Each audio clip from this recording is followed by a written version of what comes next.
Hello and welcome to Just Pauses.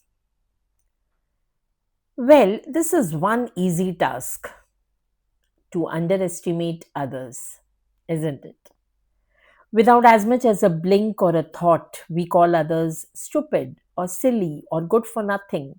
And if we don't say those words, we feel them all inside. Sometimes purposely, but largely unknowingly, we do underestimate a lot of people.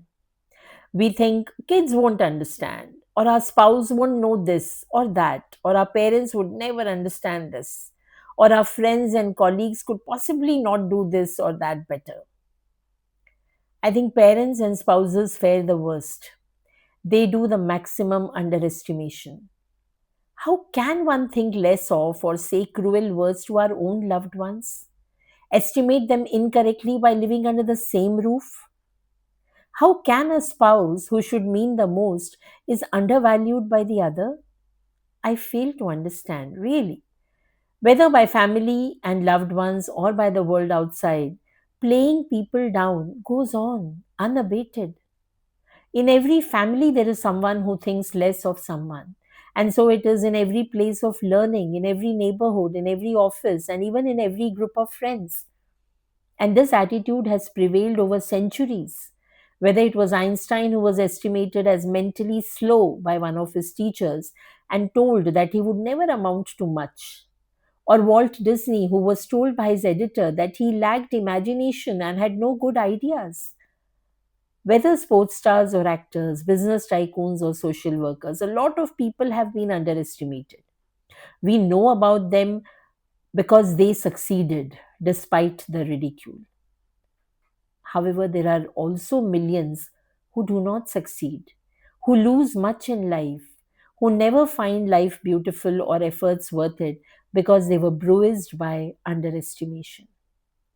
And sometimes, because people know that someone is very valuable, richly endowed with a skill, that they deliberately try to pull the other person down, challenge the gifted person frivolously, or ridicule him.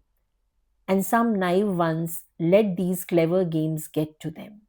And some who are sharper outwit the one trying to ridicule.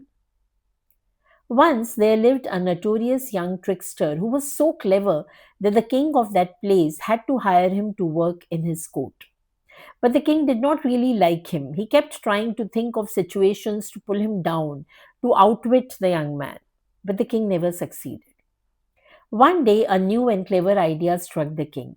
He took all of his courtiers to a pond in the gardens of the palace and made an announcement. Today, let's play a game. If any one of you makes me jump in this pond, I will give a very big reward to him. Everyone was silent. Nobody dared to accept the king's challenge. So the king turned to the clever young man. How about you? You think you are very clever. Don't you want to try? The clever trickster spoke politely and humbly. Oh, your majesty, I am your humble servant. I cannot dare to make you jump in the pond at all. The king was delighted. He laughed loudly. He clapped in glee. But then the clever young man spoke again. Your majesty, I cannot dare to make you jump in the pond, but if you were already in the pond, I'm sure I would make your majesty come out of it. The king did not want to give up the joy he was experiencing at that moment. He was sure he was going to outwit the young man. So he said, all right, and jumped in the pond. Now let's see how you make me get out of the pond, young man, the king roared. The young man smiled and replied, Your Majesty, I just made you jump in the pond. The king was dumbfounded, but he remained silent and gave the promised reward to the clever young man while deciding to wait for another chance to outwit the court trickster.